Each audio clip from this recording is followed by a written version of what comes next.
வசனம். ஆதியாகமம் 22:14. ஆபிரகாம் அந்த இடத்துக்கு யெகோவா ஈரே என்று பெயரிட்டார். அதனாலே கர்த்தருடைய பர்வதத்திலே பார்த்து கொள்ளப்படும் என்று இந்நாள் வரைக்கும் சொல்லப்பட்டு வருகிறது. பாருங்க, தேவன் நம்மோடு கூட பேச இருக்கிற ஒரு காரியம். இந்த திருவிருந்தை நம்மளுடைய மாம்சத்திற்கும் ஆவிக்கும் ஒரு ஆசீர்வாதமாய் தேவன் நமக்கு கொடுக்கிற வார்த்தையின் மன்னா என்னவென்றால், நாம் அவரை எப்படியாக நினைக்க வேண்டும் என்றால், வேதம் சொல்லுகிறது, அவர் யெகோவா ஈரே. ஹல்லேலூயா. எல்லா வேதாகமத்தை கீழே வைங்க. அவர் யெகோவா ஈரே என்கிற நாமத்தினாலே நம்மோடு கூட இருந்து நம்மளை ஆசீர்வதிக்க விரும்புகிறார். அப்படி என்றால் கர்த்தருடைய பர்வதத்தில் எல்லாம் பார்த்து கொள்ளப்படும், எல்லாம் பார்த்து கொள்ளப்படும். ஹல்லேலூயா. பாருங்க, நம்முடைய தேவனுக்கு ஏராளமான பெயர்கள் வேதாகமத்திலே பரிசுத்தவான்கள் கொடுத்திருக்கிறார்கள். பரிசுத்தவான்கள் பரலோகத்திலும் அவர் நாமத்தை சொல்லி உயர்த்தி கொண்டிருக்கிறார்கள். அந்த ஏராளமான பெயரிலே யெகோவா ராஃபா, யெகோவா நிசி, யெகோவா ஷாலோம், யெகோவா ஷம்மா என்கிற பல பெயர்கள் இருந்தாலும் அதிலே வருகிற ஒரு முக்கியமான ஒரு பெயர்தான் யெகோவா ஈரே. ஹல்லேலூயா. யெகோவா ஈரே என்றால் கர்த்தர் வழங்குபவர் என்பது அர்த்தம்.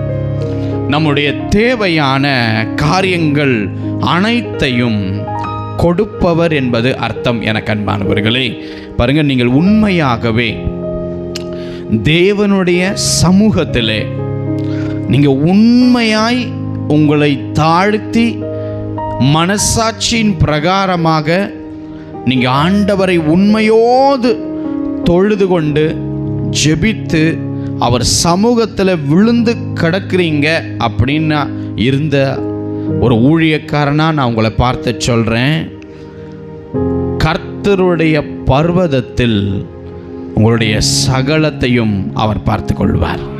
ஹல்லேலூயா. யெகோவா ஈரே அப்படின்னா கர்த்தருடைய பர்வதத்தில் எல்லாம் பார்த்து கொள்ளப்படும். ஹல்லேலூயா. நான் சொல்றேங்க, உங்களுடைய ஜெபம் அது வீண் போகாது, உங்களுடைய பிரயாசம் அது வீண் போகாது, உங்களுடைய இந்த நிந்தனை அனுபவிக்கிறீங்களே இந்த காரியம் வீண் போகாது, உங்களுடைய கண்ணீர் துளிகள் அது வீண் போகாது, உங்களுடைய கீழ்ப்படிதல் அது வீண் போகாது. அவர் சமூகத்தில் இருந்து நிச்சயமாகவே உண்மையுள்ள அந்த தேவனுடைய பிள்ளைகளை தேடி அந்த யெகோவா ஈரே என்கிற கர்த்தருடைய கரம் அவர்களுக்கு பலன் கொடுக்கும்படி அவங்க வாழ்க்கையிலே நிரம்ப போகிறது. அன்பானவர்களே, அவருடைய வாழ்க்கையில் தேவனுடைய ஆசீர்வாதங்கள் தேவ சமூகத்தில் தன்னை தாழ்த்தி உண்மையாய் மனசாட்சியின் பிரகாரமாக ஹல்லேலூயா உண்மையோடு விழுந்து கிடக்கிற அவர்களுடைய வாழ்க்கையிலே தேவ சமூகத்திலிருந்து, சீயோனிலிருந்து, தேவன் இருக்கும் ஸ்தலத்திலிருந்து அவருடைய ஆசீர்வாதங்கள் நிச்சயமாய் உங்களுக்கு வரும். அவர் சமூகத்திலிருந்து நல்ல செய்திகள் கடந்து வரும். அவர் சமூகத்தில் இருந்து உங்களுடைய தேவைகள் சந்திக்கப்படும். அவர் சமூகத்தில் காத்திருக்கிறதுனால உங்களுக்கு பலன் வரும். எனக்கு அன்பானவர்களே, காரணம் என்ன தெரியுமா? அவர் யெகோவா ஈரேவாக நம்மோடு கூட இருக்கிறார். ஒரு தகப்பன் தன் பிள்ளைக்கு இறங்குகிறது போல கர்த்தர் அவருக்கு பயந்தவர்களுக்காக அவர் இறங்குவாராம். நான் உங்களுக்கு பார்த்து ஒன்று சொல்கிறேன், இந்த ஆராதனையில் எதை குறித்தும் கவலைப்படாதீங்க, அப்பா சகலத்தையும் பார்த்து கொள்ளுவார். ஹல்லேலூயா. எத்தனை பேர் சொல்றீங்க, என்னுடைய தேவன் எல்லாவற்றையும் பார்த்து கொள்ளுவார்? ஹல்லேலூயா. கர்த்தர் உங்களுக்கு நன்மையான காரியங்களை கொடுக்க போகிறார் என்பதை நான் விசுவாசிக்கிறேன். எத்தனை பேர் நீங்க விசுவாசிக்கிறீங்க?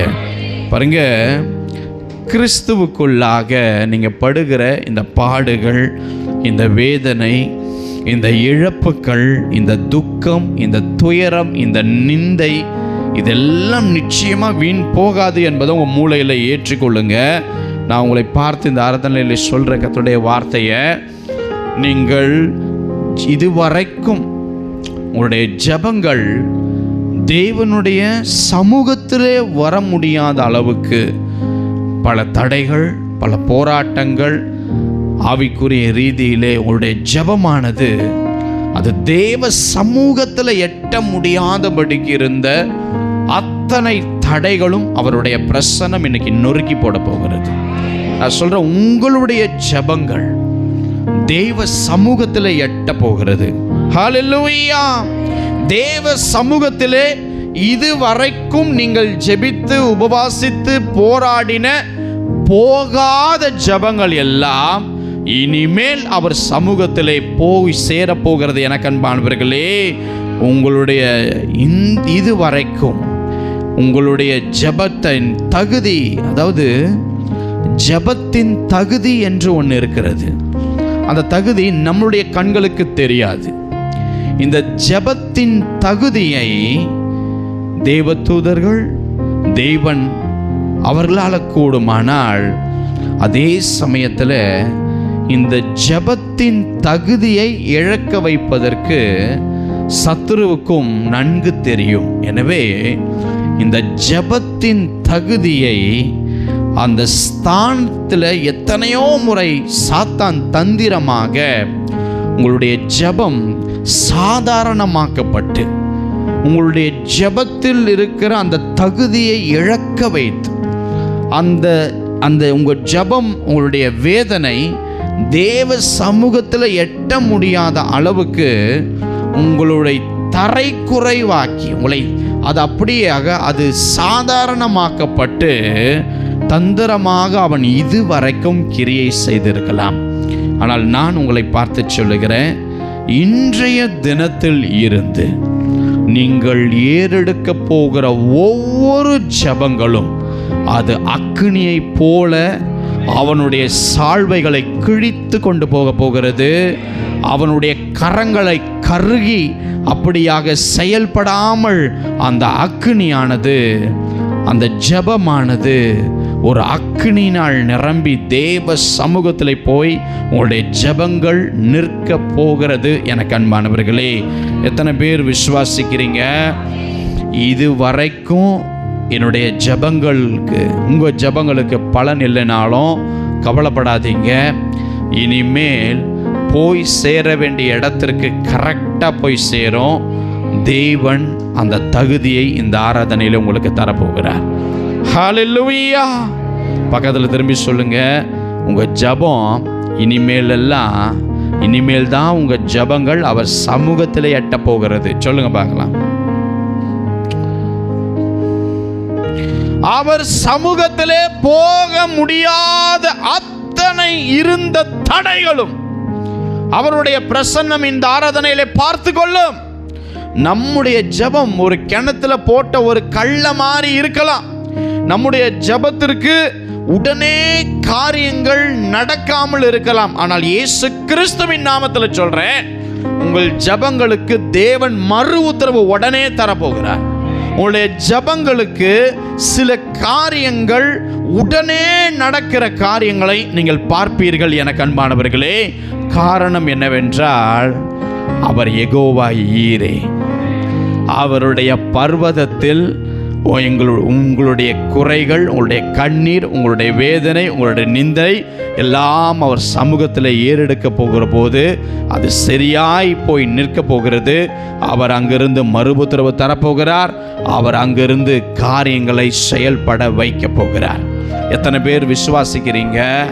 என்னுடைய ஜெபம் தேவ சமூகத்தில் எட்ட போகிறது. என்னுடைய ஜெபங்களை தேவன் இனி கேட்க போகிறார். என்னுடைய ஜெபங்களுக்கு மறு உத்தரவு உண்டாக போகிறது. ஹல்லேலூயா. காரணம் என்ன தெரியுமா? அவர் யெகோவா ஈரே. அவருடைய பர்வதத்தில் எல்லாம் பார்த்து கொள்ளப்படும். அவர் சமூகத்தில் இருந்து சிறந்ததை தம்முடைய பிள்ளைகளுக்கு அனுப்புவார். எத்தனை பேர் விசுவாசிக்கிறீங்க? கர்த்தர் கொடுப்பார், கர்த்தர் சந்திப்பார், அதே கர்த்தர் உங்களுக்கு கிரியை செய்வார், அதே கர்த்தர் உங்களுக்கு மறு உத்தரவு கொடுப்பார், அதே கர்த்தர் உங்கள் சத்துருக்களை பார்த்து கொள்ளுவார். அந்த தேவன் உங்கள் தடைகளை உடைத்து நிர்மூலமாக்குவார். இத்தனையையும் அவர் ஏன் செய்கிறார் என்றால், அவர் காரணம் அவர் யெகோவா ஈரேவாக நம்மோடு கூட இந்த வாழ்க்கை என்கிற பிரயாணத்தில் நம்மளோடு கூட இருக்கிறார். என்பானவர்களே, அவருடைய பர்வதத்தில் சகலமும் பார்த்து கொள்ளப்படும். ஹல்லேலூயா. உங்களை பார்த்து ஒருவேளை சிலர் கேட்கலாம், ஏன் சர்ச்சுக்கு போற? அதான் இன்னும் உனக்கு எதுவுமே நடக்கலையே, அதான் கடவுள் இன்னும் உனக்கு எதுவுமே தரலையே, அதுதான் இன்னும் ஒண்ணுமே உனக்கு வாய்க்கலையே. இப்படி எல்லாம் யாராவது உங்கள்கிட்ட வந்து கேட்டா, நீங்கள் ஒரே ஒரு பதிலை மாத்திரம் சொல்லுங்க, அவர் யெகோவா ஈரே என்று.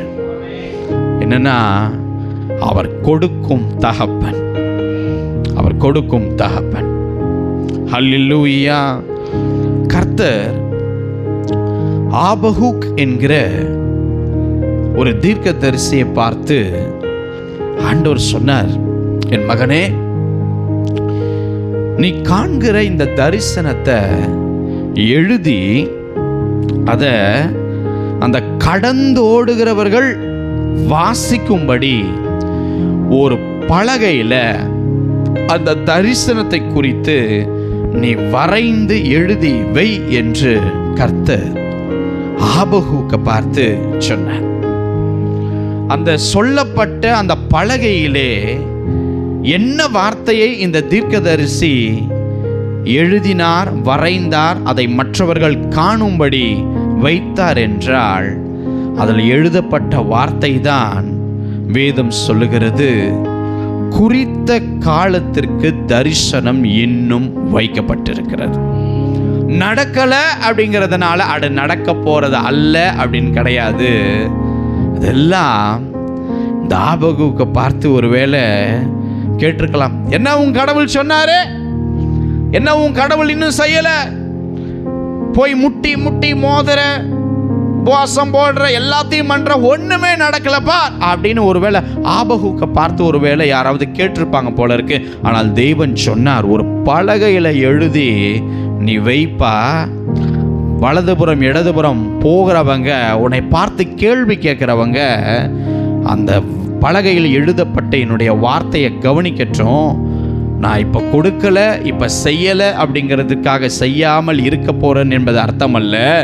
தேவன் சொன்னார், குறித்த காலத்திற்கு தரிசனம் இன்னும் வைக்கப்பட்டிருக்கிறது, முடிவிலே அது விளங்கும், அது பொய் சொல்லாது, அது தாமதித்தாலும் அதற்கு காத்திரு, அது நிச்சயமாய் தேவனுடைய கரத்திலிருந்து வரும், அது இனி தாமதிக்க போகிறது அல்ல.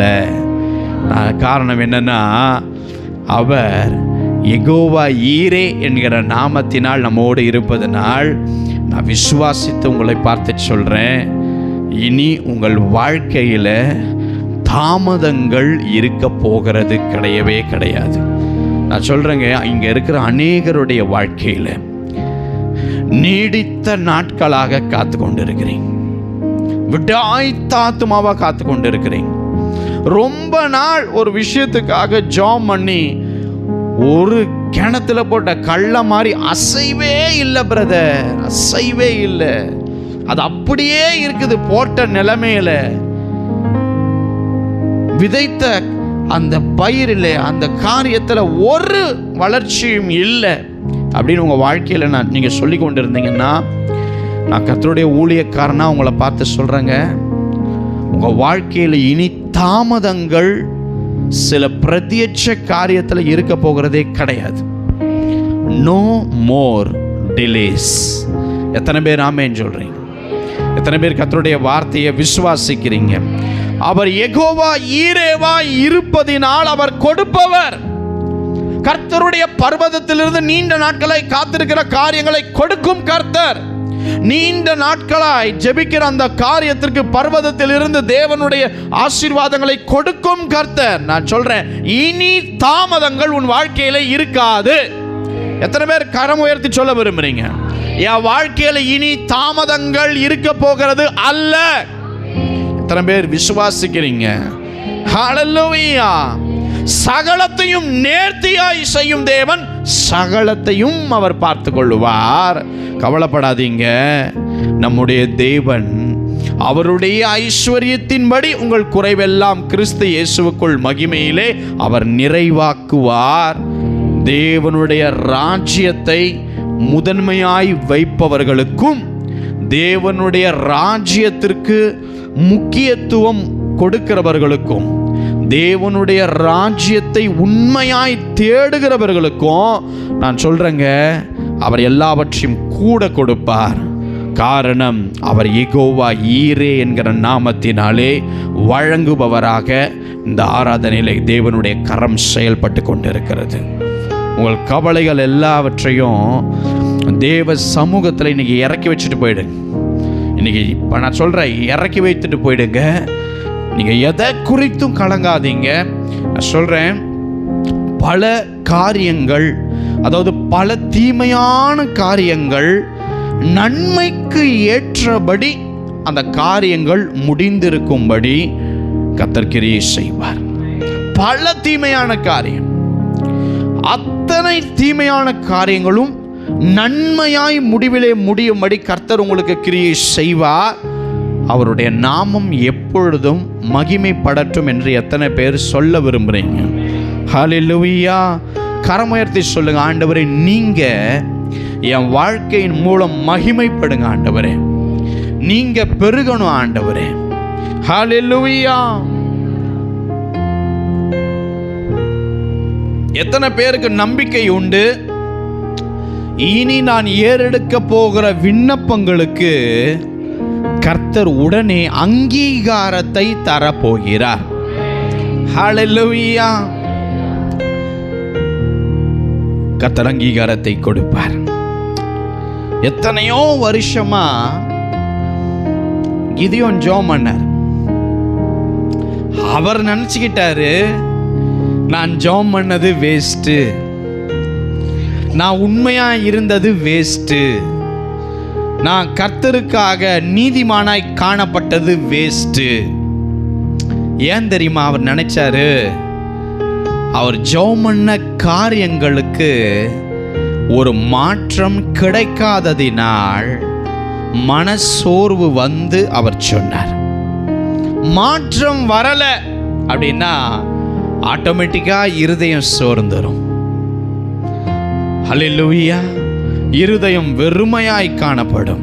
எனவே அவர் சோர்ந்து போய் ஒரு வார்த்தை சொன்னார், கடவுள் எங்களோடு இருந்தா இதெல்லாம் எங்களுக்கு நடக்குமா ஐயா? கர்த்தர் எங்களை கை விட்டுட்டார், எங்களை கொண்டு போய் சத்ருவனுடைய கையில கொண்டு போய் எங்க வாழ்க்கையே ஒப்பு கொடுத்துட்டார். இந்த மீதியானர் கையில கொண்டு போய் கர்த்தர் எங்களை ஒப்பு கொடுத்துட்டாரே, அந்த கடவுள், நாங்க நம்பிட்டு இருந்த தேவன், இத்தனை நாளா ஜெபித்த காரியங்களுக்கு மாற்றம் வராததனால் ஒரு விரக்தி தன்மையிலே கிதியோன் பேசினார். ஏன் ஆண்டவர் எல்லா ஜெபங்களுக்கும் உடனே அந்த காரியத்தை அங்கீகரிக்க மாற்றார் அப்படின்னா, அதற்கு பின்பதாகவும் ஒரு நன்மை உள்ளது எனக்கு அன்பானவர்களே. அதுக்குள்ளாக ஒரு ஆழமான ஒரு உண்மைத்துவம் ஒன்று இருக்கிறது. கிதியோன் வாழ்க்கையில் அப்படிதான் ஜெபித்தார். அவர் வாழ்க்கையில கிடைத்தது என்ன தெரியுமா? ஏமாற்றம். அந்த காரியம் நடக்கல. அப்போ தேவதூதனானவர் கிதியோனுக்கு ஒரு செய்தியை கொண்டு வந்து தரார். ஆனால் கிதியோனுக்கு தெரியல, கர்த்தர் சமூகத்தில் இருந்து அந்த தேவதூதன் வந்தாருன்னு தெரியல. இப்போ நான் உங்களை பார்த்து இந்த வார்த்தையை சொல்கிறேன் பார்த்தீங்களா, அந்த மாதிரி அவரை சந்தித்து வார்த்தை சொல்லும் பொழுது, ஆமாம் எங்கே மாறப்போகுது, ஆமாம் எங்கே நடக்க போகுது, ஆமாம் எனக்கு எங்கே மாற்றம் வரப்போகுது, அந்த மாதிரி இப்போ நீங்கள் நினைக்கிறீங்க பார்த்தீங்களா, இதே தான் கிதியோன் அந்த நாளிலே நினைத்தார். அப்போ அந்த தேவ தூதன் பாருங்க, தன்னுடைய தேவனுடைய வார்த்தையை இந்த கிதியோனை பார்த்து சொல்லும் பொழுது, இதுவரைக்கும் கிதியோன் வாழ்க்கையில் அந்த ஜபங்களுக்கான மறு உத்தரவு தாமதித்து கொண்டே இருந்தது பல வருஷம். ஆனால் நான் உங்களை பார்த்து சொல்றேங்க, தேவன் என்றைக்கு கிதியோனை சந்தித்து பராக்கிரமசாலியே கர்த்தர் உன் கூட இருக்கிறாருப்பா அப்படின்னு சொன்னாரோ, ஒரு பெரிய மாற்றம் அவருடைய ஜப வாழ்க்கைக்குள் கடந்து வர ஆரம்பித்தது. அன்பானவர்களே, அப்போ இந்த கிதியோன், ஐயா அப்படியா நீங்க சொல்றதெல்லாம் உண்மையா? ஒரு வெள்ளாட்டு குட்டியும் புளிப்பில்லாத அப்பத்தையும் நான் போய் செஞ்சு கொண்டு வருவேன், நீங்க இருப்பீங்களா, வெயிட் பண்ணுவீங்களா? எஸ், நான் வெயிட் பண்றேன். போறாரு, இறைச்சி எடுத்துட்டு வராரு, சமைத்து புளிப்பில்லாத அப்பங்களை கொண்டு வராரு. ஐயா உங்களுக்காக நான் கொண்டு வந்தேன். இதுவரைக்கும் தேவன் அவருடைய ஜபங்களை அப்படியே பெண்டிங்ல வச்சிருந்தாருங்க.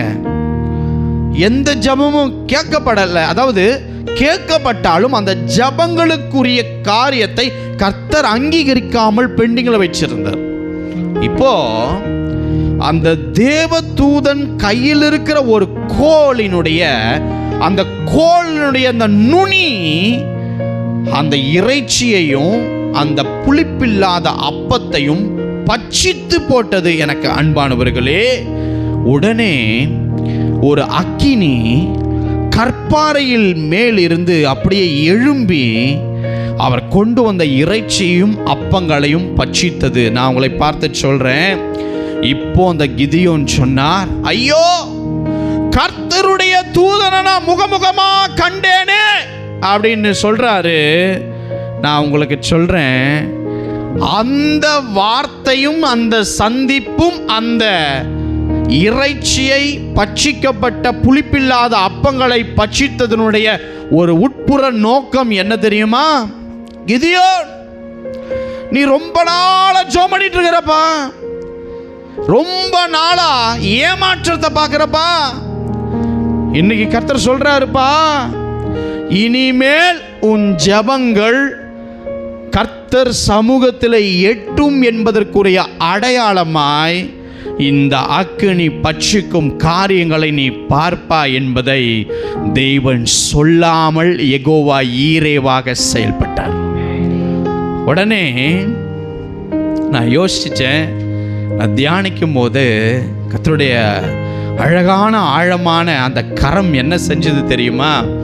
நீங்கள் வேதாகமத்தை வீட்டில் போய் வாசிச்சு பாருங்க. இந்த சம்பவம் நடந்த அப்புறம் அவருடைய ஒவ்வொரு ஜபங்களுக்கும் தாமதம் இல்லாமல் கர்த்தர் சமூகத்திலிருந்து மறு உத்தரவும் அவருடைய செயல்பாடும் இருந்ததை நீங்கள் பார்க்கலாம். எங்க எத்தனையோ வருஷமா கத்தனாருங்க, தேவ சமூகத்தில் ஏறாம இருந்ததுங்க. ஆனா என்னைக்கு பராக்கிரமசாலியை கர்த்தர் உன் கூட இருக்கிறான்னு கர்த்தர் சந்தித்தாரோ, அன்னைக்கு அவர் கொண்டு வந்த காணிக்கையை அப்படியாக அக்கினி பட்சித்ததோ, அவருடைய ஜபங்களும் அதற்கு பின்பதாக தேவ சமூகத்திலே மகிமையா எட்டியது. அவர் அடையாளம் கேட்டாரு, உடனே அடையாளத்தை கொடுத்தாரு. அவர் காரியங்களை கேட்டாரு, உடனே செயல்படுத்தினாரு. ஆண்டவரே நான் அடுத்து என்ன பண்ணணும்னு கேட்டாரு, இத போய் செய்யன்னு சொன்னாரு. நான் யாரை யுத்தத்துக்கு கூட்டிட்டு போகணும்னு ஜெபம் பண்ணாரு, இவங்களை கூட்டிட்டு போகணும் கர்த்தர் சொன்னாரு. என்னென்ன ஜபங்கள் கிதியோன் இதற்கு பின்பதாய் ஜெபித்தாரோ, நோ மோர் டிலேஸ், தாமதங்கள் அதுக்கப்புறம் வரல. கர்த்தர் உடனே உடனே உடனே மறு உத்தரவு தந்து தேவையான காரியத்தை கிதியோனுக்கு யெகோவா ஈரேவாக கொடுத்து உதவி செய்த கர்த்தர். நான் உங்களுக்கு சொல்றேன், உங்களுடைய ஜெபங்கள் அவ்வண்ணமாய் பரலோகத்திலே அக்கினியினால் பட்சிக்கப்பட்டதனுடைய அந்த காரியத்தை ஜெபிக்கிறவனுக்கு அது நடக்கும். எனக்கு அன்பானவர்களே, எத்தனை பேர் விசுவாசிக்கிறீங்க? என் ஜெப கர்த்தரால அங்கீகரிக்கப்பட போகிறது. பக்கத்தில் திரும்பி சொல்லுங்க, உங்களுடைய பெண்டிங்ல இருந்த ஜெபம் எல்லாம் இனிமே உடனே உடனே உடனே உடனே நடக்க போகுது. ஹல்லேலூயா. எல்லாம் சந்தோஷமா கையை கொடுங்களேன். ஜெபம் அவரால் அங்கீகரிக்கப்படுங்க. ஆமென். செத்த பிணங்களுக்கு அற்புதம் தேவன் செய்ய மாட்டார்.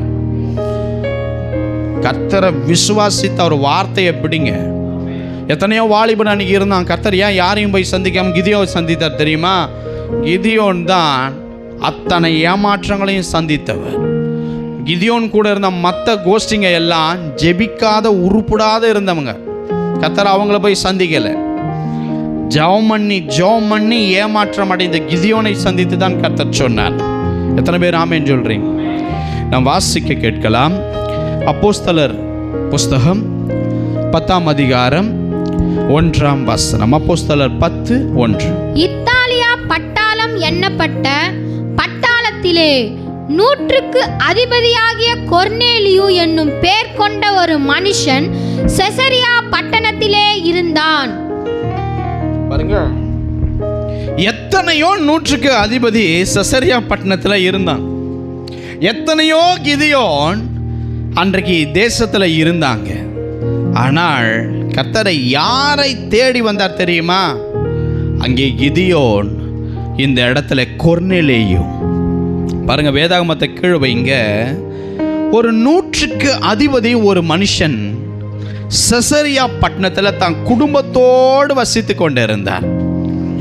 100க்கு அதிபதி உண்மையா இருக்கிறாங்க அப்படின்னா அது ரொம்ப அரிதான விஷயமாய் அந்த நாட்களில் காணப்பட்டது. ஏன்னா பூரா பசங்களும் ஃப்ராடுகளாக இருந்தாங்க. 100க்கு அதிபதினா ஒரு 100 பேருக்கு ஒரு தலைவராக அங்கே இருக்கிற ராஜாவினால் கட்டளை பிறக்கப்பட்டு ஆளுகை செய்வாங்க. அப்போ அந்த 100க்கு அதிபதியை குறித்து வேதம் ஒரு 4 வார்த்தை அழகாய் சொல்லுகிறது. அந்த மனுஷன் தேவ பக்தி உள்ள ஒரு மனுஷனாய் இருந்தார். நம்பர் 1. அடுத்து, தேவனுக்கு பயந்து நடக்கிற ஒரு நீதிமானாய் காணப்பட்டார். 3வது, ஏழைகளுக்கு மிகுந்த தர்மங்களை செய்கிறவராய் காணப்பட்டார். 4வது, அதுதான் ரொம்ப முக்கியம். எல்லார்கிட்டையும் இந்த 3 குவாலிட்டி இருக்கலாம். ஆனால் அவர்கிட்ட இருந்த 4வது குவாலிட்டி என்னன்னா, எப்பொழுதும் தேவனை நோக்கி ஜெபம் பண்ணி கொண்டிருக்கிறார். என்னவா? எப்பொழுதும் தேவனை நோக்கி ஜெபம் பண்ணி கொண்டிருக்கிறார். யார் தெரியுமா ஜெபம் பண்றது? நல்ல பெரிய ஐஸ்வர்யவான், குடும்பம் இருக்கிற ஐஸ்வர்யவான், சந்ததிகள் இருக்கிற ஐஸ்வர்யவான், கவர்மெண்ட் வேலை இருக்கிற ஐஸ்வர்ய மனிதன். இந்த மனுஷன் என்ன தெரியுமா பண்ணாராம்? எப்பொழுதும் தேவனை நோக்கி ஜெபம் பண்ண. நான் கேட்கிறேன், அவருக்கு நோய் கிடையாது, அவருக்கு சரீர சுகவீனம் கிடையாது, அவருக்கு பிள்ளை இல்லாம கிடையாது, அவருக்கு கல்யாணம் ஆகாம காரியம் கிடையாது. அவர் ஒரு மாம்ச வாழ்க்கையை ஆசீர்வாதமாய் வாழும்படி எல்லாமே இருந்த ஒரு மனுஷன் ஏன் ஜெபம் பண்ணார்? என் கேள்வியாதான். குழந்தை இல்லை, சரி நம்ம ஜெபம் பண்றோம். திருமணமாகல, பிள்ளைகளுக்கு நம்ம ஜெபம் பண்றோம். ஊழியருக்கு ஜெபம் பண்றோம். இந்த மனுஷனுக்கு ஆல்ரெடி எல்லாமே இருக்குங்க. ஆனா வேதம் சொல்லுகிறது எப்பொழுதும் கர்த்தரை நோக்கியே ஜெபம் பண்ணார். அது என்ன ஜெபம்? அப்படி என்னப்பா அவருக்கு கொர்நேலியு உனக்கு தேவைப்படுது? அதுவும் வசனம் சொல்லுது ஜெபம் பண்ணி கொண்டிருந்தார் அல்ல, எப்பொழுதும் ஒரு காரியத்துக்காக போராடி ஜெபம் பண்றாருங்க. இவர் நீதிமான், ஆனா அந்த ஜெபத்திற்கு மறு உத்தரவு அன்னைக்கு வரல. அவர் நீதிமான், அத்தனை நாட்களுக்கும் அவருக்கு அந்த அங்கீகாரத்தை தேவன் தரல. அத்தனை அப்படிப்பட்ட தேவனுக்கு பயந்த ஒரு மனுஷன், எப்பொழுதும் ஜெபிக்கிற மனுஷன், பாவங்களை விட்டு ஓடுற மனுஷன், ஏழைக்கு உதவி செய்கிற மனுஷன். ஆனாலும் இவர் ஜெபம் பல ஆண்டுகளாக பெண்டிங்லேயே இருக்குது. ஆமென். கர்த்தர் பார்த்தா அவருடைய ஜெப வாழ்க்கை யாருக்காகவும் அவர் மாற்றிக்கொள்ளாமல் அந்த ஜெபத்திலே தேவனோடு கூட போராடி கொண்டிருந்தார். ஒரே ஒரு காரியத்திற்காய் மாத்திரம். நான் சொல்றேங்க, ஒரு நாள் வந்தது. எந்த நாள் தெரியுமா? கர்த்தர் தம்முடைய தூதனுக்கு சொல்லி அனுப்பின ஒரு வார்த்தை. அன்றைக்கு என்ன தெரியுமா? பகல்ல 9ஆம் மணி நேரத்தில், அந்த பகல் டைம்லையும் இந்த நீதிமான் என்னத்துக்கு தான் அழுது ஜெபம் பண்ணாருன்னு தெரியல. தேவ தூதன் வந்து அந்த பகலிலே சொன்ன வார்த்தை என்னவென்றால், கொர்நேலியுவே என்ற ஒரு சத்தம் அவர் காதுக்கு கேட்குது. கண்களை திறக்கிறாரு. ஒரு பிரத்யட்சமான ஒரு தரிசனத்தை பார்க்கிறார். கர்த்தர் சமூகத்திலிருந்து ஒரு தேவ தூதன் நிற்கிறார். அதை பார்த்த உடனே அவருக்கு கை கால் உதறி பயம் நடுக்கம் வந்து அவர் உற்று பார்த்து கேட்கிறாரு, ஆண்டவரே, என்ன ஆண்டவரே அப்படின்னு கேட்கும்போது அந்த தேவ தூதன் சொன்ன ஒரு வார்த்தை, கர்த்தருடைய வார்த்தை என்ன தெரியுமா? உன் ஜெபங்களும் உன்னுடைய தர்மங்களும் அவர் சந்நிதியிலே வந்து எட்டி இருக்கிறது. அப்போ இத்தனை நாள் அவர் பண்ண தான தர்மம் என்ன இருக்குன்னா, தேவ சமூகத்தில் வரலங்க. இத்தனை நாளா அவர் ஜபிச்ச ஜபம் தேவ சமூகத்தில் வரலங்க. அதெல்லாம் தேவன் கேட்டாலும் அந்த ஜபத்திற்கு ஒரு தகுதி ஒன்று உண்டு. அந்த தகுதி அந்த ஜபத்திற்கு எப்பொழுது வருமோ அப்பொழுதுதான் யெகோவா ஈரே என்கிற கர்த்தருடைய பர்வதத்தில் அந்த ஜபம் போய் நிற்கும். அங்க இருந்து கர்த்தர் யெகோவா ஈரேவாக அவர்களுக்கு மறு உத்தரவும் அவர்களுக்கு அந்த காரியங்களையும் கொடுத்து யெகோவா ஈரேவாக ஆசீர்வதிப்பார். அப்போ கொர்நேலியு செய்த ஒரு காரியம் என்னன்னா, எப்பொழுதும் தேவனை நோக்கி ஜெபித்த ஒரு தெய்வ மனுஷன்.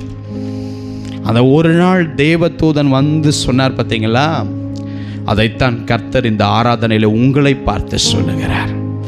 உன் ஜெபம், உங்களுடைய நீதி அவர் சமூகத்திலே வந்து எட்டி இருக்கிறது. கர்த்தர் உங்களுடைய காரியங்களை அங்கீகரிப்பார். எத்தனை பேர் விசுவாசிக்கிறேன்? சூப்பர், நல்ல ஆமேன். அல்லேலூயா. ஆமேன் சொல்லாத யாருக்கும் ஆசீர்வாதம் வராது.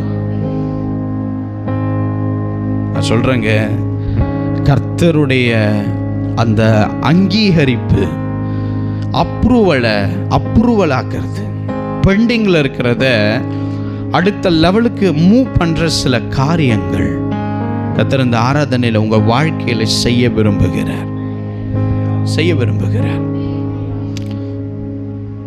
யாக்கோபு எத்தனையோ நாள் ஜெபம் பண்ணியிருக்கிறாருங்க. கர்த்தர் பெண்டிங்லே வச்சார். ஆண்டவரே, என்னை என் அப்பா அம்மா கிட்ட இருந்து எங்கேயோ அனுப்பி விட்டீங்க, திரும்ப என்னை கொண்டு போவீங்கன்னு தெரியும். நானும் 10 வருஷத்துக்கு மேலே ஜெபம் பண்ணுறேன், என் தேசத்துக்கு என்னை திரும்ப கொண்டே போக மாட்டீங்களே. கர்த்தர் அப்ரூவலே கொடுக்கல, அப்படியே பெண்டிங்கில் வச்சார். அன்னாள் 10 வருஷத்துக்கு மேலே ஒரே விஷயத்துக்காக ஜெபம் பண்ணுறாங்க, ஒரே விஷயத்துக்காக சபைக்கு வந்தாங்க, ஒரே விஷயத்துக்காக கர்த்தருக்கு பலி செலுத்தினாங்க. கர்த்தர் அப்ரூவல் தரல, ஆண்டவர் பெண்டிங்கில் வச்சார். நான் சொல்கிறேன், இதெல்லாம் ஏன் நடக்குதுன்னா, அந்த காத்திருக்கிற டைமில் சில ஆவிக்குரிய ரீதியாக நம்மளுடைய ஜெபங்களிலே நம்மளுடைய ஸ்தானத்தில் ஒரு மாற்றம் உண்டாகும். நம்மளுடைய தகுதி என்று ஒன்று இருக்குதுங்க. எல்லாருடைய ஜெபத்தையும் கடவுள் கேட்க மாட்டார். எல்லா ஊழியக்காரன் ஜெபித்தாலும் கர்த்தர் கேட்க மாட்டார். எல்லா விசுவாசி ஜெபித்தா கர்த்தர் கேட்க மாட்டார். இந்த இந்தியாவில் 145 கோடி மக்கள் இருக்கிறாங்கன்னா ஒரே நேரத்தில் இப்போ ஜெபம் பண்ண சொல்லுங்க. 145 கோடி பேர் இந்தியாவில் ஒரே நிமிஷம் ஜெபம் பண்ணாலும் கர்த்தர் சத்தியமா எல்லா ஜெபத்தையும் கேட்க மாட்டார். அவர் பார்ப்பதற்கு, அந்த ஜெபத்தை பார்ப்பதற்கு ஒரு தகுதி வேணும். அந்த ஜெபத்தை தகப்பன் கேட்பதற்கு அந்த ஜெபிக்கிற பிள்ளைகளுக்கு ஒரு தகுதி இருக்கணும். இயேசுவின் நாமம் அப்படின்னு அதிகமாக யார் பயன்படுத்துவா தெரியுமா? நான் உங்களுக்கு சொல்றேன், சாத்தான் பயன்படுத்துவான். அநேக ஊழியர்கள் வாயில ஒரு பெண்ணை மயக்குவதற்கு, ஒரு பெண் தான் சொல்லுகிறதை கேட்பதற்கு ஊழியக்காரங்கள் அதிகமாய் பயன்படுத்துகிற நாமம் தெரியுமா? இயேசு கிறிஸ்துவின் நாமத்தில் உனக்கு விடுதலைன்னு அவங்க ஜெபம் பண்ணுவாங்க பாரு, அங்கே உனக்கு விடுதலை ஆகாது. அவனுடைய அசுத்த ஆவியின் நாமத்தினால உன்னை சிக்குண்டு விளைவைக்க ஆவிகள் உள்ளே வரும். நீ என்ன பண்ணுவ தெரியுமா? ஓ ஆண்டவரே நன்றி ஆண்டவரே, எனக்காக பாரத்தோடு ஜெபிக்கிறார். எல்லா ஜெபங்களும் கர்த்தரோடு சார்ந்தது கிடையாது. இயேசு என்கிற நாமத்தில் எல்லா நாமமும் தேவனுடைய நாமம் கிடையாது. அப்போ எதுப்பா இயேசுவின் நாமம் தெரியுமா? அவர்களுடைய தகுதி, அது நம்மால் பார்க்க முடியாது. ஆவிக்குரிய வாழ்க்கையிலே அதை தேவன், பரிசுத்தவான்கள், அசுத்தாவிகளும் அந்த தகுதியை பார்க்க முடியும். அந்த தகுதியை இழக்க வைக்க அவன் சில காரியங்களை செய்வான். நான் உங்களை பார்த்து சொல்றேங்க, யாக்கோபு அன்னைக்கு இரவு போராடி ஜெபித்து கர்த்தர் ஒருவேளை ஜெபத்தை கேட்காம இருந்திருந்தா என்ன நடந்திருக்கும்? எத்தனையோ வருஷம் ஜெபம் பண்ணார், கர்த்தர் கேட்கல, கர்த்தர் போறதுக்கு அனுமதி கொடுக்கல. ஆனா ஒரு நாள் நைட்டு பூரா உட்கார்ந்து ஜெபம் பண்றாரு. யார் இறங்கி வந்தது தெரியுமா? தேவ பிரசன்னம் இறங்கி வந்தது. அவர் ஜெபம் பண்ண ஜெபத்தை கர்த்தர் அங்கீகரிச்சாருங்க. அங்கீகரிக்கலனா அவர் வாழ்க்கை முடிஞ்சதுன்னு அர்த்தம். அங்கேயே எசேக்கியா ராஜா லட்சக்கணக்கான அசீரியனுக்காக ஒரு ராத்திரி முழுவதும் தேவ சமூகத்தில் அழுது ஜெபிக்கிறார். அந்த எசேக்கியா அந்த அசீரியர்கள் பேசும்போது அழுதார். கர்த்தர் மறு உத்தரவு தரல. அந்த எதிரிகள் வந்து நகைத்தாங்க. இவர் ஜெபம் பண்றார், மறு உத்தரவு வரல. ஆண்டவரே சத்துருக்களை நீங்க அழித்து போடுங்க ஜெபம் பண்ணார், மறு உத்தரவு வரலங்க. எத்தனையோ நாள் அவர் மறு உத்தரவு கிடைக்காமல் எசேக்கியா எவ்வளவோ ஜெபம் பெண்டிங்ல இருக்கு. அவர் அன்னைக்கு ஒரு நாள் ஜெபம் பண்ணார். எத்தனையோ ஜெபத்தை பெண்டிங்ல வச்சிட்டீங்கப்பா, இந்த ஜெபத்தையும் பெண்டிங்ல வச்சா காலையில நாங்க சாம்பலாக அந்த நாய்களுடைய அப்படியாக காலுக்கு கீழே இந்த இஸ்ரவேல் மக்களும் நானும் அடிமையா இருப்போம். இந்த ஜெபத்தை பெண்டிங்ல வைக்காதீங்கப்பான்னும் போது அவருடைய ஜெபங்கள் அப்ரூவலாக துவங்கினது. ராத்திரியே தேவ தூதனை அனுப்பி கர்த்தர் லட்சக்கணக்கான அசீரியர்களை அழித்து அவர் ஜெபத்திற்கு அற்புதம் செய்து அங்கீகரித்தாருங்க. என்னதான் எஸ்தர் ராஜாத்தி போராடினாலும், என்ன செய்தாலும், மொர்தெக்காய் அழுதாலும், அவங்க 3 நாள் உபவாசம் போட்டு தேவ சமூகத்தில் போராடினாங்க பாருங்க. இதுவரையும் பெண்டிங்கில் இருந்த அந்த பிரேயர்ஸ் கர்த்தரால் அப்ரூவல் ஆக்கப்பட்டது. அதான் நான் சொல்றேன், உங்களுடைய வாழ்க்கையில் உங்கள் ஜெபம் கேட்கப்படலையா, ஜெபத்தை நிறுத்திட்டினா சாத்தான் உன்னை முடிச்சிடுவான். நடக்கிற வரைக்கும் ஜெபி, நடந்த பின் நினைவு கூர்ந்து துதி. எத்தனை பேர் ஆமென் சொல்கிறீங்க? நான் உங்களுக்கு சொல்கிறேங்க, சின்சியராக நீங்கள் இந்த 50 பேரில் எத்தனை பேர் சின்சியராக தேவ சமூகத்தில் இருக்கீங்கன்னு எனக்கு தெரியும், கர்த்தருக்கு தெரியும். அவங்கள பார்த்து கர்த்தர் சொல்றாரு, உன் ஜெபத்தை நான் இன்னைக்கு அங்கீகரிப்பேன், உன் ஜெபத்தை நான் அங்கீகரிப்பேன். என் சமூகத்தில் வந்து அது எட்டி இருக்கு. நான் அங்கீகரிக்கிற காரியத்தை உன் கண் பார்க்கும். எத்தனை பேர் ஆமென் சொல்றீங்க? ஹல்லேலூயா, ஹல்லேலூயா. கர்த்தர் நம்மை புடமிடுகிற ஒரு தேவன். பக்கத்தில் திரும்பி பாருங்க. கர்த்தர் உங்களை சோதிக்கிறவர். சொல்லு, கர்த்தர் உங்களை சோதிக்கிறவர். சோதனையிலே நிறைய விஷயம் இருக்குங்க. இச்சையில் அவர் சோதிக்க மாட்டார்.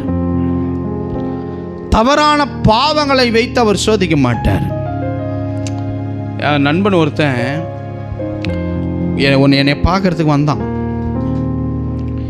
அவனுக்கு எத்தனையோ முறையை கர்த்தரை பற்றி சொல்லி அவன் தேவனுக்கு அவனுக்கு ரொம்ப பிடிக்கும். அவன் வந்தான்.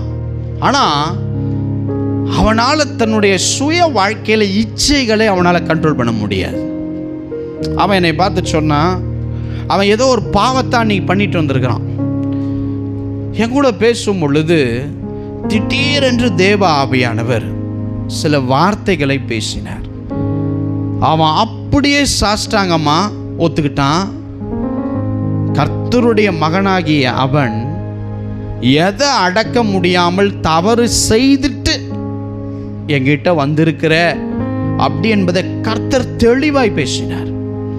அப்போ அவர் சொன்னார், பைபிளில் இருந்து இந்த வார்த்தைகளை தேவன் இப்போ என்னை பார்த்து நான் நடந்த என்ன காரியங்கள் பண்ணிட்டு வந்திருக்கேன் தேவனால் பேச முடியுமா?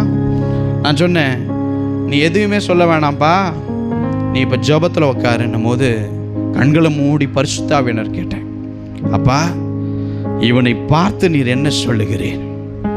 இவன் என்ன காரியத்தை நான் சொல்ல வேண்டும்? கர்த்தர் 2, 3, 4 வசனத்தை கொடுத்தார்.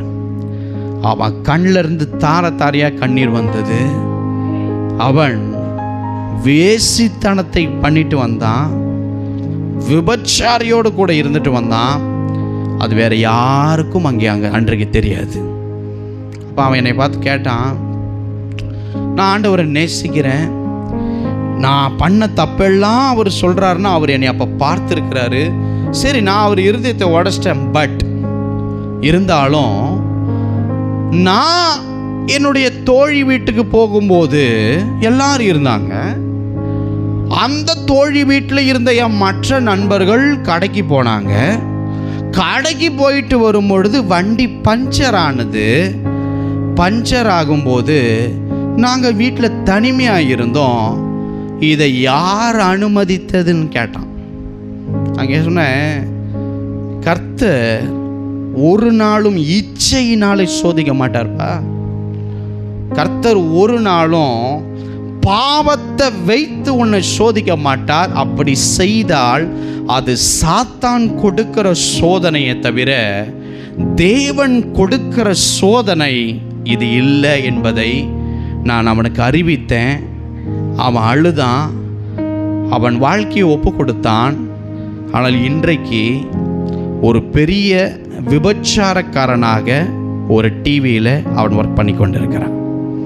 என்னோட நட்புறவை அவன் என்ன சொல்கிறான்னா, கர்த்தர் ஏன் இந்த சூழலை எனக்கு அமைச்சு தராரு? அது சொல்கிறேங்க, தேவன் அமைச்சு தர மாட்டாருங்க இந்த சூழலை. இந்த சூழலை அமைத்து கொடுக்கிறவன் சாத்தான். ஆனால் ஜெபிக்கிற நம்முடைய வாழ்க்கையில சில சோதனைகள் வரும். அந்த சோதனை எப்படி இருக்கும் அப்படின்னா, பொல்லாங்கினால் அவர் சோதிக்க மாட்டார். எத்தனை பேர் ஆமென் சொல்றீங்க? பொல்லாங்கினாலும் இச்சையினாலும் கர்த்தர் சோதிக்க மாட்டார். சோதனையை சகிக்கிற மனுஷன் பாக்கியவான் வசனம் சொல்லுது. அதே வசனம் சொல்லுது, அந்த நீதிமான் சோதனைக்கு பின்னாடி உத்தமன் என்று இன்னும் விளங்கினதுக்கு அப்புறமா கர்த்தர் அவனுக்கு கொடுத்த வாக்குத்தத்தம் பண்ணின ஜீவ கிரீடத்தையே அவன் அப்பொழுதுதான் பெற்றுக்கொள்வானாம். அப்படின்னா ஜெபிக்கும் போதே, நீ அழுகிற போதே அந்த ஜெபம் தேவ சமூகத்தில் எட்டி மறு உத்தரவும் அற்புதம் அதிசயம் விடுதலையும் சுகத்தையும் தேவன் கொடுக்க மாட்டார் அந்த தம்பி. அவர் அந்த வாக்குத்தத்தம் கொடுத்ததுக்கு அப்புறம்தான் அவர் சோதிக்கிற சோதனையை அனுப்புவாராம். அந்த சோதனையில் அவன் உத்தமன் என்று நீயும் நானும் காமித்ததுக்கு அப்புறம்தான் அந்த வாக்குத்தத்தம் நிறைவேறுவதற்குரிய அந்த தகுதியை நம்மேல் வருமாம். எனக்கு அன்பானவர்களே, அப்போ நான் அநேக முறை பார்த்திருக்கிறேன், கர்த்தர் தராசிலே அளந்து பார்க்கிற அந்த காரியத்தை என் வாழ்க்கையில் நான் பார்த்திருக்கிறேன். நான் ஜபத்தில் குறைவுள்ளவனாக இருக்கும்போது, நான் உலகத்தின் சிற்றின்பத்தையும் கர்த்தரையும் தேடின போது, நான் தேவனையும் நேசிச்சுட்டு உலகத்தையும் தூக்கி என் பாக்கெட்டுக்குள்ளே போட்டுக்கிட்டு சுற்றிக்கிட்டு ஆடி பாடி கொண்டாடி கூத்தடித்த பொழுது, கர்த்தர் ஒரு நாள் என் நீதியை தராசிலே அளந்து காண்பிக்கும் காட்சியை பார்த்தார். நான் அவமானப்பட்டு வெட்கப்பட்டு சொல்லுகிறேன், நான் உத்தமன் என்கிற பெயரை அன்றைக்கு நான் இழந்து போய் அவர் கொடுத்த வாக்குக்கு மாறாக இருக்கிற அந்த சாத்தானுடைய காரியங்கள் என் வாழ்க்கையில் நடக்க ஆரம்பித்ததை நான் பார்த்தேன். அப்போ தேவன் உங்கள் ஒவ்வொருவருக்கும் உங்களுடைய வாழ்க்கை என்கிற தராசை அவர் அனுதினமும் நோக்கி பார்க்கிற தேவன். அவர் என்ன பார்ப்பார்னா, நீங்கள் எவ்ரிடே நைட்டு போய் தூங்குறீங்களே, காலையில் விடியுதே, நைட்டு 7 மணி நேரம் 8 மணி நேரம் 9 மணி நேரம் தூக்கம் எப்படி போச்சுன்னு ஒருவேளை அசதியில் உங்களுக்கு தெரியாமல் இருக்குதே, நீங்கள் எப்போ இந்த நீண்ட ஓய்வை எந்த ராத்திரி நீங்கள் எடுக்கிறீர்களோ அந்த ராத்திரியில தான் தேவனுடைய தூதர்கள், உங்களுக்காக நியமிக்கப்பட்டவர்கள், அந்த தேவ பிரசன்னத்தினால் உன் படுக்கையை சூழ நிரப்பிட்டு அவங்க டெய்லியும் பரலோகத்துக்கு போய் உன்னை குறித்ததான சாட்சியை அவர்கள் பரலோகத்தில் சொல்லிட்டு அவர்கள் திரும்ப உன்னிடம் வர வேண்டும். அதுதான் ரட்சிப்பு பெற்றவனுக்கும் ரட்சிப்பு பெறாதவளுக்கும் இருக்கிற நிபந்தனை. நீங்கள் சொல்கிறேங்க, என்னோடு என் ஆதியிலே எனக்கு இதெல்லாம் ரொம்ப பிடிக்கும், இதெல்லாம் உண்மையா, இதெல்லாம் இருக்கா அப்படின்னுட்டு நான் பல நாட்கள் ஜபத்தில் உட்காந்து, எனக்காக நீங்கள் நியமிக்கப்பட்ட தேவ தூதருடைய பெயர் என்ன ஆவியானவரே, எனக்காக நியமிக்கப்பட்டிருக்கிற அந்த தூதருடைய தன்மை என்ன, எதையெல்லாம் என்கிட்ட இருக்கிறத உங்ககிட்ட வந்து சொல்லுவாங்க என்பதை நான் தேவனிடத்தில் பல நாள் கேட்டதுண்டு. பரிசுத்த ஆவி, நான் அவர்களிடத்தில் பேசுவது அல்ல, ஆனால் தேவன் எனக்கு அவர்கள் பாதுகாவலனாய் கத்தர் கொடுத்திருக்கிறார். அவருடைய தன்மையை நான் கேட்பேன். பரிசுத்த ஆவியினிடம் அழகாய் சொல்லி கொடுப்பார். இந்த பெயர் அவர்களுக்கு இருக்கிறது, இந்த தன்மை இருக்கிறது, நீ இன்றைக்கு செய்த காரியங்கள் எல்லாத்தையும் வந்து அது அப்டேட் பண்ணிட்டே இருப்பாங்க அந்த தேவ தூதன். இது ஏன் அப்படின்னா, இதுதான் தராசில் உன்னுடைய நீதியும் அநீதியும் நியமிக்கப்படும் அவர்கள் சொல்லுகிறது. இது உயிரோடு இருக்கிற வரைக்கும் இந்த தராசு. மரித்து அந்த ரகசிய வருகையை எடுத்துக்கொண்டு நியாய தீர்ப்புக்கு போனதுக்கு அப்புறம் ஒரு தராசு, அந்த தராசுல உன்னோடு இருக்கிற ஆவியானவர் அங்கே சாட்சி கொடுக்கணும். நீ எடுத்த திருவிருந்துல அந்த இரத்தத்தை குறித்து அங்கே சாட்சி கொடுக்கணும். உன்னோடு இருக்கிற தேவதூதர்கள் சாட்சி கொடுக்கணும். உன்னோடு கூட கர்த்தருடைய பேசின அந்த சத்தியம் உன்னை குறித்து சாட்சி கொடுக்கணும்.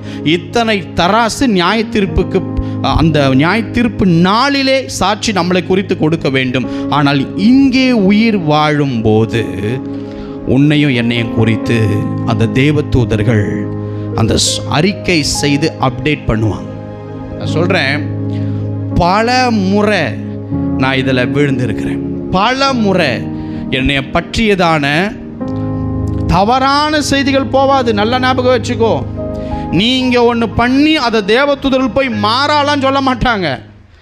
அது மாறா சொன்னால் அவர்களுக்கு கடும் தண்டனைகளை தேவதூதர்களுக்கு கட்டளையிடுவார். கடும் தண்டனை. என்ன நடக்குதோ தாம் மகள் வாழ்க்கையில் இன்னைக்கு ஒரு விஷயம் நடக்கும் பொழுது அவள் அழுதாளா, அவள் விசுவாசம் குறைந்ததா, அவள் விசுவாசம் என்னை பற்றி இருக்கிறதா, அவள் என்னை நம்பினாளா நம்பலையா, இந்த இடத்துல மனம் பதறி வார்த்தையை விட்டாளா அப்படின்னு சொல்லி ஒரு தராசு 24 hours உன் பக்கத்தில் நின்று கொண்டு இருக்கும். நான் உண்மையை பேசுகிறேன். நீங்கள் இறந்ததுக்கு அப்புறம் இது எல்லாம் உங்களுக்கு புரிய வரும், அது வரையும் தெரியாது. அப்போது ஆதியில் அந்த தராசில் தேவன் பார்ப்பார். அந்த தேவ தூதர்கள் தேவ சமூகத்தில் போய் செய்தியை சொன்னதுக்கு அப்புறம் தேவன் பார்ப்பார், ஆதியில் என் மகளுக்கு எவ்வளோ அன்பு இருந்தது கர்த்தர் அளப்பார். இப்போ என் மகளுக்கு எவ்வளவு அன்பு என் மேலே இருக்கு கர்த்தர் அளப்பார். ஆதியில சபைக்கு என் மகன் எவ்வளவு பயத்தோடு வந்தான், அந்த ரட்சிப்புக்கு அந்த ஆரம்ப நாட்களில் கர்த்தர் அளந்து பார்ப்பார்.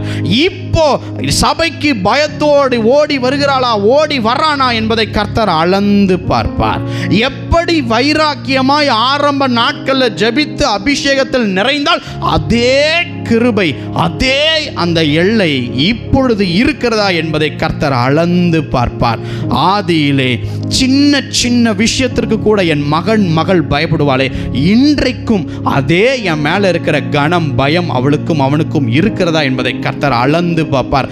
ஆதியிலே என் மகள் எவ்வளவாய் உண்மையாய் தேவ சமூகத்துக்கு கொண்டு வந்து எனக்காய் விதைத்தார்கள், அதே உண்மைத்துவம் இன்றைக்கு இருக்கிறதா என்பதை கர்த்தர் அளந்து பார்ப்பார். இந்த மாதிரி கர்த்தர் அளந்து பார்க்கும்போது உங்கள் நீதி அவர் எப்படி நேற்றும் இன்றும் என்றும் மாறாதவரோ அந்த மாதிரி உங்கள் நீதி சமநிலையில் இருந்தால் நீங்கள் தப்பித்து கொண்டீர்கள். ஒருவேளை ஏற்றத்தாழ்வோடு இருக்கும் என்றால் உங்களுடைய ஜபங்கள் நீங்கள் என்ன பண்ணாலும் நீ அதை சரி செய்யாத வரைக்கும் பெண்டிங்லேயே தான் இருக்கும். எத்தனை பேர் ஆமென் சொல்றீங்க? ஹல்லேலூயா, ஆமென். கர்த்தர் இந்த செய்திக்கு காரியத்தை என்னோடு பேசின விதத்தை அது மிக அருமையாய் காணப்பட்டது.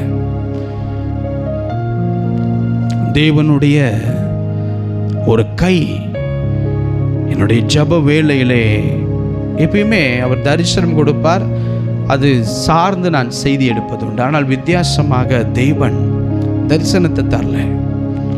ஜபத்தில் உட்காரும் பொழுது பிரத்யட்சமாக இயேசுவின் கரத்திலே எழுதப்பட்ட சில வார்த்தைகளை காண்பித்தார்.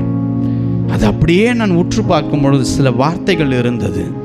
அதை இதற்கு பின்பாகத்தான் நான் உங்களுக்கு சொல்லி முடிக்க போகிறேன். எனக்கு அன்பானவர்களே, ஆண்டவர் ஆபிரகாமை சோதித்தாருங்க. ஏங்க ஆண்டவர் சோதிக்கணும் ஆபிரகாமை? எப்போ தேசத்தை விட்டு வாப்பா வந்துட்டார். 24 வருஷம் உனக்கு தருவேன் குழந்தைய சொன்னார், நம்பினாருங்க. இப்போ கர்த்தருக்கே ஒரு டவுட். யாருக்கு தெரியும்? யார் மேலே தெரியுமா? ஆபிரகாம் மேலே ஒரு டவுட். நம்ம மேலே கர்த்தருக்கு ஒரு சந்தேகம் வரும். ஹல்லேலூயா. என்ன எதிர்பார்த்தது கிடைச்சதுக்கு அப்புறம் ஆபிரகாம் என் மேலே காட்டுற அன்பு குறைஞ்சிருக்குமோ அப்படின்ற ஒரு பயம் கர்த்தருக்கு இருந்தது. கர்த்தருக்கு மற்ற பயம் இருக்காது. எங்கே இது கொடுத்தா புடுங்கிங்கன்னு வேரோடு ஓடி போயிடுமே அப்படிங்கிற ஒரு பயம் கர்த்தருக்கு இருக்குது. அல்லேலூயா. இதை கேட்டதை செஞ்சிட்டனா நாளைக்கு டாட்டா பாய் பாய் பிளேன் கிஸ் கொடுத்துட்டு ஏதோ ஒரு சபைக்கு போகும்போது முன்னாடி ஒரு சிலுவையை போட்டு ஒரு தோத்திரம் பண்ணிட்டு போயிடுமேன்ற ஒரு பயம் கர்த்தருக்கு உங்க மேல இருக்குது. தெரியுமா? கர்த்தருக்கு ஆபிரகாம் மேல ஒரு பயம் வந்துச்சு. தேசத்தை விட்டுவானா வந்தாப்புலப்பா, அந்நிய காரியத்தை விட்டுவானா வந்தாப்புலப்பா, இங்கிட்டு போன்னு சொன்ன போனாப்புலப்பா.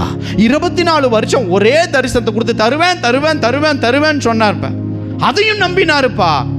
வேலை பார்த்தா அற்புதம் நடக்கல, ஆனா அடையாளத்தை காண்பித்தார், அதையும் நம்பினாருப்பா. இப்போ அவர் கேட்ட குழந்தை ஈசாக்கையும் தண்டாரு.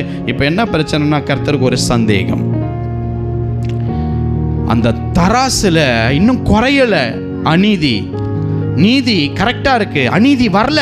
ஆனா கர்த்தருக்கு ஒரு எண்ணம், இந்த தராசுல ஆபிரகாமுடைய அந்த நீதி குறைஞ்சி போயிடுமோ, அது குறைஞ்சிடக்கூடாது அப்படின்ற ஒரு பயம் கர்த்தருக்கு வந்து அவர் சோதிக்கிறார்.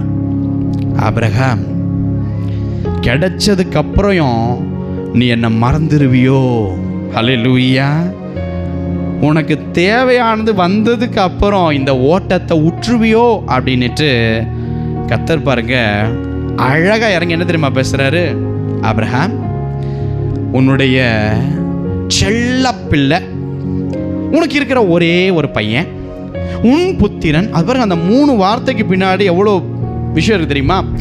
உன் செல்ல பிள்ளை, உன் உயிர்னு நினைக்கிற பிள்ளை, ஐயோ உனக்கு எல்லாத்தையும் அவனுக்காக எடுத்து வச்சிருக்கிறீ, இப்போ உன் நேசகுமாரன்பா. ஆமாம் ஆண்டவரே சொல்லிட்டு அங்கே அந்த மோரியா தேசத்துக்கு அவனை அழைச்சிட்டு போ. சரி ஆண்டவரே. அப்புறம் என்ன பண்ணோம்? நான் உனக்கு குறிக்கிற ஒரு மலையில் அவனை பலி கொடுத்துருப்பா. ஆமென், அல்லேலூயா. இன்னைக்கு ஒருவேளை உங்களுக்கு சம்பளம் கிரெடிட் ஆயிருக்குன்னு வச்சுக்கோங்க. ஒரு 30,000 கிரெடிட் ஆயிருக்கு. கர்த்தர் சொல்கிறாராம், சும்மா தான் சொல்கிறேன், கர்த்தர் சொல்கிறாராம், அந்த 30,000 rupees அப்படியே நீ சபைக்கு கொடுத்துட்டு போயிடுமா அப்படின்னு கர்த்தர் சொன்னார்னு வைங்க. ஒருவேளை உங்கள் பாஸ்ட் நான் சொல்கிறேன்னு வைங்க, வெளியே போய் என்ன கிளிப்பீங்க.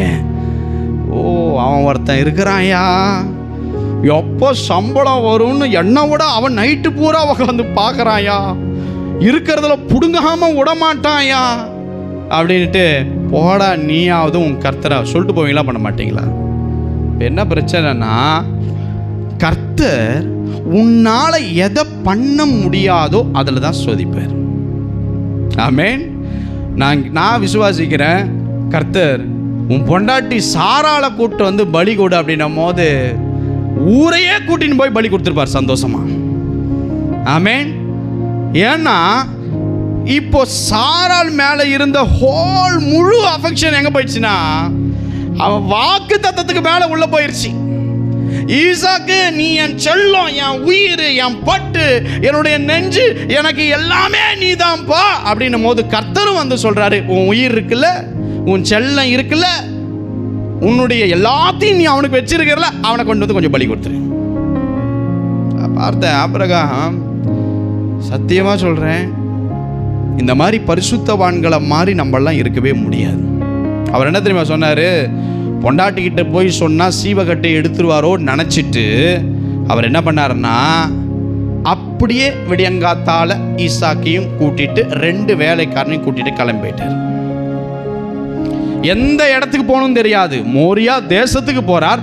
அங்கே அவர் எந்த மலையில நிக்க போறாருன்னு தெரியாது. அவர் எந்த மலையில அந்த பலி அங்கீகரிக்க போறாருன்னு தெரியாது. ஆனா அங்கிட்டு வான்னும் போது இவர் கிளம்பி போயிட்டார். அது கூட பரவாயில்லைங்க. அந்த சின்ன பையன் இன்னைக்கு காலையில் ஒரு 6 மணிக்கு ஒரு வேளை நம்ம சர்வீஸ் நடக்குதுன்னு வைங்களேன், உங்கள் பிள்ளைகளை 6 மணி ஆகுது சபைக்கு போகணும் 5:50 எழுப்புங்க, இருக்கிற கட்டையை தூக்கி அடிக்கும் மூஞ்சில். ஆமென். சரி 8:30 மணிக்கு சர்ச்சிப்பா, 7:30 மணிக்கு எந்திரிப்பா, இல்லை 8 மணிக்காவது எந்திரிப்பா.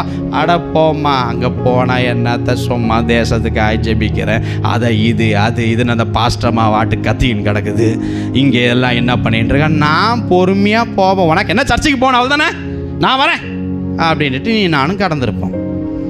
அன்னைக்கு நாளில் நம்ம உள்ளே வந்துட்டு அப்படி பெற்றுட்டு போயிடணும் அப்படின்ட்டு அந்த மகன் ஈசாக்கு சின்ன வயசில் அவங்க அப்பா கிட்ட பேசல, கிளம்பி போயிட்டார். இப்போ அற்புதமான ஒரு வார்த்தையை அந்த பையன் அவங்க அப்பா கிட்ட கேட்குறார். அப்பா, கையில் நெருப்பு இருக்குது, கையில் கட்டை இருக்குது, தகன பலி நீ எங்கப்பா அது? அல்லேலூயா. எப்பா நெருப்பு இருக்குது, கத்தி இருக்குது, கட்டை இருக்குதுப்பா, பலிக்கு ஆடு எங்கப்பா? அவங்க அப்பா சொல்றாரு, மலைக்கு மேலே ஏறும்போது அவர் சொல்ற ஒரு வார்த்தை, என் மகனே, தகன பலிக்கான ஆட்டுக்குட்டிய யெகோவா ஈரே கர்த்தர் பார்த்து கொள்வார்.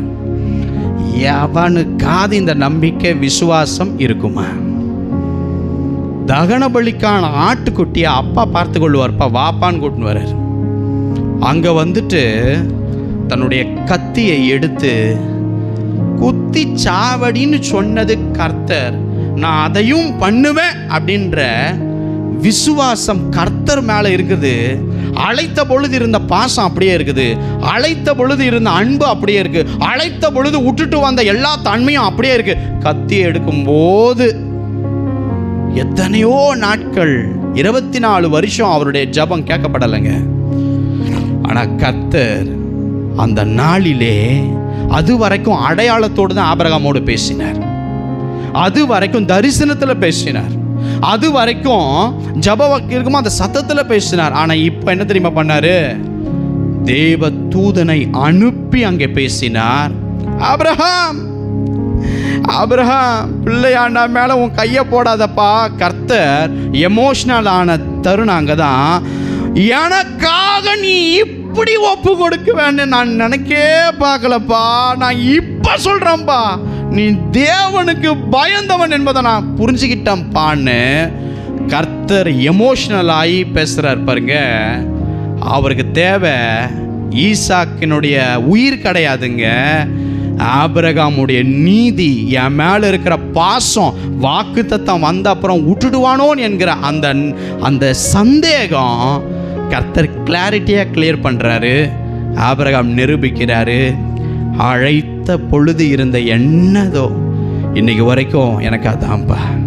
24 வருஷம் காத்திருந்து பெற்ற வாக்காக இருக்கட்டும், வாக்குத்தத்தமாக இருக்கட்டும், இதெல்லாம் எனக்கு உங்களுக்கு அப்புறம்தான்ப்பான்னு சொல்லி அந்த தராசிலே அவருடைய நீதி குறையவில்லை, அது அதிகரித்தது.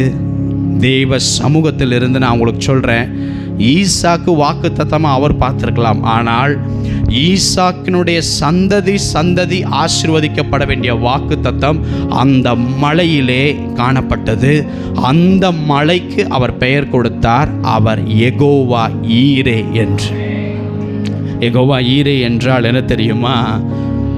அப்பா பார்த்து கொள்வார், பலிக்கு அப்பா பார்த்து கொள்வார், என் வாழ்க்கையை அவர் பார்த்து கொள்வார், என் எதிர்காலத்தை அவர் பார்த்து கொள்வார், என் பிள்ளையை அவர் பார்த்து கொள்வார், என் தேவையை அவர் பார்த்து கொள்வார், என் சரீர சுகத்தை அவர் பார்த்து கொள்வார், என் வாக்குத்தத்தை நிறைவேறுகிற காலம் அவர் கரத்தில் இருக்கு, அப்பா பார்த்து கொள்வார். அந்த நம்பிக்கை கொர்நேலியின் மீது கர்த்தருக்கு வந்தது. அந்த நம்பிக்கை ஆபிரகாம் மேல கர்த்தருக்கு வந்துச்சு. ஆனால் அந்த நம்பிக்கை ஒருத்தனுடைய வாழ்க்கையிலே வரவே இல்லை. எனக்கு அன்பானவர்களே, அந்த வசனத்தை நாம் வாசிக்க எனக்கு நேரம் இல்லை. ஆனால் கர்த்தர் நேற்றுக்கு என்னோடு கூட நான் தெளிவாய் தேவன் எனக்கு கொடுத்த செய்தியை அவர் எழுதி அனுப்புவார், அவர் தேவ தூதர்களிடம் கொடுத்து அனுப்புவார். இங்கே பேசுகிற செய்தியெல்லாம் எங்கிருந்தோ யூடியூப்ல இருந்து சுட்டுட்டு வந்ததோ நீங்கள் நினைக்கலாம், எங்கிருந்தோ காப்பி அடிச்சுட்டு வந்ததோ நீங்கள் நினைக்கலாம். நான் சொல்கிறேன், பரலோகத்தில் இருந்து தான் நான் காப்பி அடித்து இந்த செய்தி உங்களுக்கு தரேன். வேறு இந்த பூமியில் யாருடையதும் அல்ல. நீங்கள் கொடுக்குற செய்தி உங்களுக்கு அற்பமாக தெரியலாம். நான் சொல்கிறேங்க, கர்த்தர் செய்தி கொடுக்காமல், தரிசனம் கொடுக்காமல், எதை பேசணும்னு சொல்லாமல் இதுவரைக்கும் நான் பலிபீடத்தில் ஏறினதே கிடையாது. கர்த்தர் என்ன சொன்னாரோ அதைத்தான் நான் உங்களுக்கு சொல்கிறேன். உங்களுக்கு நாளாக நீங்கள் இருக்கிற இடத்துல நாளாக உக்காந்துருந்தேன்னா, அந்த விசுவாசி என்கிற நிலையில் நான் இருந்தேன்னா, என் நைட்டு சனிக்கிழமை என் பொண்டாட்டி என்ன பேசினாலும், ஐயோ நாளைக்கு கர்த்தர் என் கூட என்ன பேச போகிறாரோ ஊழியக்காரன் மூலமாக அப்படின்னு என் சிந்தனை சொல்லி யோசிச்சிருப்போம். ஐயோயோ காலையில் இப்போ 8:30 மணி எப்போ ஆகும், 7 மணிக்கே கிளம்பணும்னு நாளாக உங்கள் நிலைமையில் இருந்தேன்னா உக்காந்துருப்பேன். தெரியுமா, அவருடைய கரத்தை பார்த்தவனுக்கு தெரியும் ஒரு நடுக்கமும் அன்பின் பயம் அவர் மேலே. ஐயோ அவர் வார்த்தையை தாண்டி போயிட்டா அவர் நம்மளை அடிச்சிடுவார், வாதை கொடுத்துருவார். அதுக்காக கிடையாதுங்க, அதுக்காக இல்லை.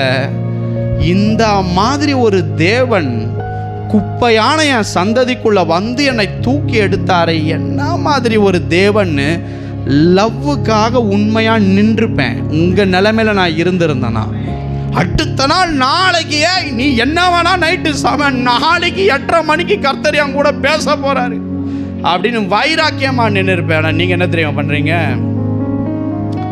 நான் இந்த செய்திகள் சந்தோஷமா பேசுகிற மாதிரி தெரியும். இந்த செய்திகளுக்கு பின்பதாக எனக்கு பல வருத்தம் உங்கள் ஒவ்வொருவர் மேலும் இருக்கிறது. ஏனென்றால் அந்த வருத்தம் அன்பினால் உண்டானது.